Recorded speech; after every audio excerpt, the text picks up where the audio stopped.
Hello guys, ito na nga yung binili ko sa TikTok shop na study table ni Jed. Ayan. At saka pinartneran ko rin siya ng chair. Ayan, para komportable ang kanyang pag-aaral. Kaya ayan. Diba? Meron na siya. At saka iniba ko rin yung ayos ng kanyang kwarto. Nilinis ko. Pati na rin yung ano niya, light. O, malinaw na, wala nang dumi. So, inayos ko yan. At saka yung bed niya, dati doon, dito ko na pinasisyon. Ayan. At saka yung mga books niya rin, andyan na. Ayan. Inisa-isa ko rin yung books niyang pahiran kasi napaka-alikabok. Ang daming alikabok. Kaya ayan, inisa-isa ko na yan. At saka ito pa yung mga pang baby niya. O, nandito pa. Ayan. At least malinis na. Kahit hindi ko pa nabilhan ng cabinet niya na pang dalaga na. Yan na munang plastic na cabinet. Lalagyan ng damit, drawers, plastic muna. Kasi wala pa akong budget. Kaya ayan lang muna. Nilinis ko rin yan. Kaya ngayon, buong maghapon, nag-start ako paglinis ng kwarto niya. Lahat talaga nilinis ko. Pinalitan ko rin yung curtain. Ayan. Pinaris ko na lang yung curtain. Tapos, ayan. Nilinis ko rin yung mga ano niya. Ayan. At saka yung bedsheet niya, medyo bago pa. Kalalaba ko lang nito, ikapapalit ko lang. Kaya hindi ko na siya pinalitan. So, inayos ko lang. Ayan. So, nagkaroon siya ng space dito. So, magmula ngayon, dito na siya mag-aaral sa kwarto niya para hindi siya madidisturbo ng kanyang papa. Pag umuwi ang papa niya na lasing, hindi na sila mag-aaway dahil ako ang laging referee sa kanila. So, ayan. Ito nga palang table na binili ko sa TikTok shop. Yung pinakamalaki na ito at pinakamahaba ang pinili ko.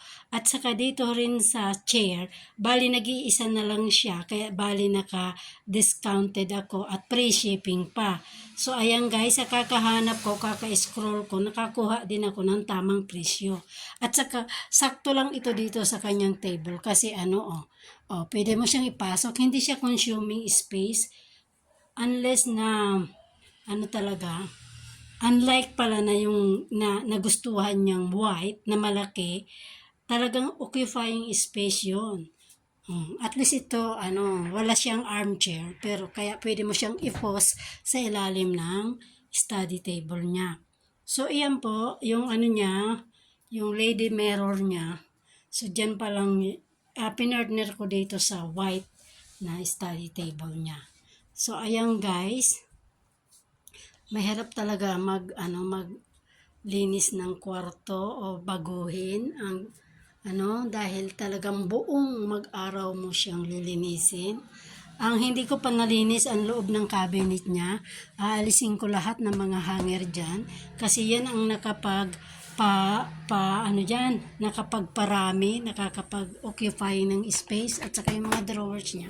Punong-puno na, aalisin ko yung mga hindi niya na sinusuot. At ito yung pang baby niyang yung books na every month. Ayan, nandyan pa siya. O, di ba ang cute? Ito si Frozen, si Anna at saka si Elsa. Nandyan pa siya. O. Gusto ko ganito ang ayos ng kanyang kwarto. Kasi nung bata pa ako, hindi ko naranasan magkaroon ng sariling kwarto. Kaya ayan, inayos ko talaga yan sa anak ko. Para na rin ako nagkaroon ng sarili kong kwarto noong bata pa ako. Ayan. Ayan yung kanyang niya, elementary grades. With honor siya dyan. At saka Mrs. Koda. Ayan mga niya. Ayan guys, that's all for the video for today. Anong masasabi nyo? Ang linis na. At saka nagkaroon siya ng space. Kaso lang pinaupo ko na siya dyan sa rocking chair niya. Talagang umiikot-ikot na siya.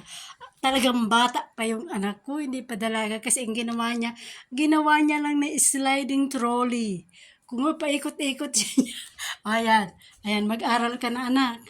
Ha? Dahil sa sobrang pagmamahal ko sa iyo, talagang gusto ko, ano ba yan, gusto ko komportable kang mag-aral, hindi ka maingayat. Kaya ayan, good luck sa iyong pag-aaral, baby. I love you. Ayan.